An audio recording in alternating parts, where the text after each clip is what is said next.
A verdade é um fardo. Um peso que a humanidade, em sua busca incessante por conforto, raramente está disposta a carregar. Não importa o quão alto clamamos por justiça, por retidão, por um mundo melhor. Há uma força mais poderosa, mais primordial, que nos arrasta de volta à escuridão. A promessa sedutora da estabilidade. Imaginemos uma colossal indústria alimentícia, um titã que alimenta 100 milhões de almas. Por fora, uma fortaleza de eficiência, um pilar de segurança para milhões, mas por dentro, a putrefação.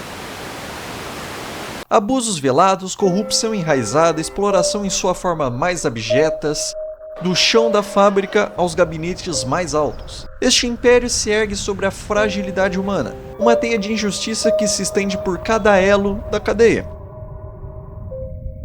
Diante de tal abismo, somos confrontados com uma escolha: agir, desmantelar esse colosso, expor cada engrenagem podre e punir cada criminoso.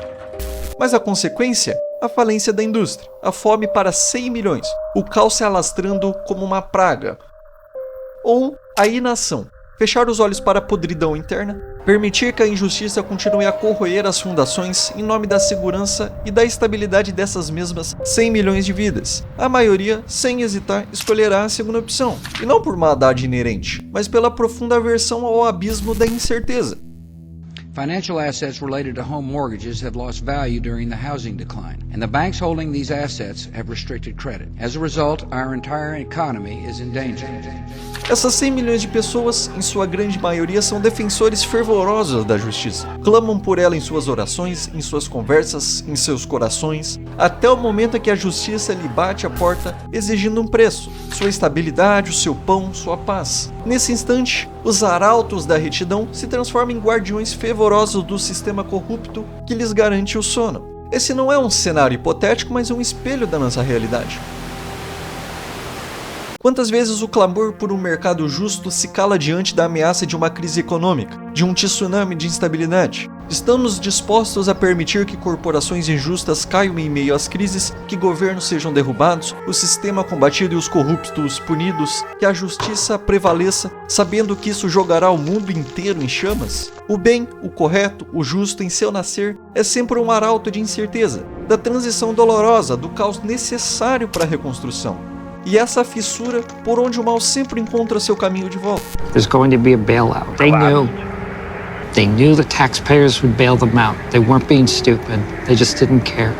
O inferno são os outros, proclamou Sartre. Mas talvez o inferno seja, de fato, a nossa própria covardia. A covardia de olhar para o futuro e ver o custo real de uma sociedade justa. Estamos dispostos a sacrificar a estabilidade e a segurança do presente para construir um sistema ético que talvez só floresça daqui 200 ou 300 anos? Um mundo que nem nossos filhos, nem os filhos dos nossos filhos verão? Ou preferimos o conforto imediato? A ilusão de controle, a segurança efêmera de um sistema imperfeito, mas estável? A resposta quase sempre é a segunda. E nessa escolha, repetida infinitas vezes ao longo da história, que reside o triunfo perpétuo do mal. O filósofo político Thomas Hobbes, em sua obra Leviatã, argumentava que o ser humano, por sua própria natureza, é egoísta e teme a morte. Para escapar de um estado de natureza caótico, onde a vida é solitária, pobre, desagradável, brutal e curta, os indivíduos abrem mão de parte da sua liberdade em troca da segurança oferecida por um poder soberano, mesmo que esse poder seja despótico. A estabilidade para Hobbes é o bem maior, e a busca por ela justifica a submissão a sistemas que podem ser, em sua essência, injustos. A ideia de que o homem é o lobo do homem se materializa na aceitação de um mal menor para evitar um caos maior.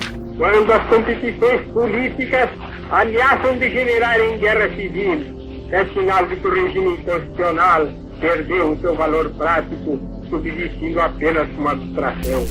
E Nietzsche, em sua visão do eterno retorno, nos força a confrontar a ideia de que cada escolha, cada momento se repetirá infinitamente. Se o mal triunfa agora, ele triunfará para sempre, em ciclos infinitos, a menos que uma vontade de poder genuína se eleve acima da mediocridade do conforto. Não se trata de uma aceitação passiva, mas de uma recusa ativa em transcender a própria natureza humana que se apega a essa segurança. O historiador e filósofo Yuval Noah Harari, em sua análise da história humana, frequentemente aponta para como as grandes narrativas e sistemas que nos regem são, em grande parte, ficções coletivas que criam ordem a partir do caos. Essas ficções, sejam mitos e ideologias ou sistemas econômicos, prometem estabilidade e sentido. E a aceitação dessas ficções, mesmo que tragam consigo injustiças intrínsecas, é o preço que a humanidade paga por sair da anarquia. O mal, nesse sentido, não é apenas uma força ativa, mas também a sombra inevitável que acompanha a própria construção da ordem social. We humans control the world because we live in a dual reality. Sísifo, condenado a empurrar uma rocha montanha acima, apenas para vê-la rolar de volta, é a metáfora perfeita da nossa luta contra a injustiça. Cada vez que tentamos corrigir os erros do mundo, a inércia do conforto e da estabilidade nos arrasta de volta à base da montanha. O certo, o correto e o justo exigem um estado constante de desequilíbrio, uma agitação perpétua que a maioria dos seres humanos, em sua essência, rejeita. E o mal, astuto e pragmático, oferece o oposto, a segurança de um presente conhecido, por mais imperfeito que seja. Parafraseando Maquiavel, o homem prefere a segurança de um regime tirânico a ser livre em um estado de incerteza. A estabilidade sempre vence a virtude, porque a estabilidade é o pré-requisito da vida, e a virtude é apenas um luxo, um ideal. E aqui estamos nós, presos a um dilema ancestral, condenados a observar o mal prosperar, não pela sua força intrínseca, mas pela nossa própria fraqueza. Nossa aversão ao caos, nossa paixão pela estabilidade, é o motor que impulsiona a engrenagem da injustiça. Não é que o mal seja invencível, é que somos nós que repetidamente o escolhemos, sem perceber, no altar do nosso próprio conforto. E assim, o ciclo continua. O bem, em sua pureza inabalável, continua a exigir o sacrifício que poucos estão dispostos a dar, enquanto o mal, em sua pragmática e sedutora oferta de segurança, triunfa. Não há redenção imediata. Há apenas a dura realidade de que, até que a humanidade esteja disposta a abraçar o terremoto da justiça, o mal reinará, inabalável em seu trono de estabilidade.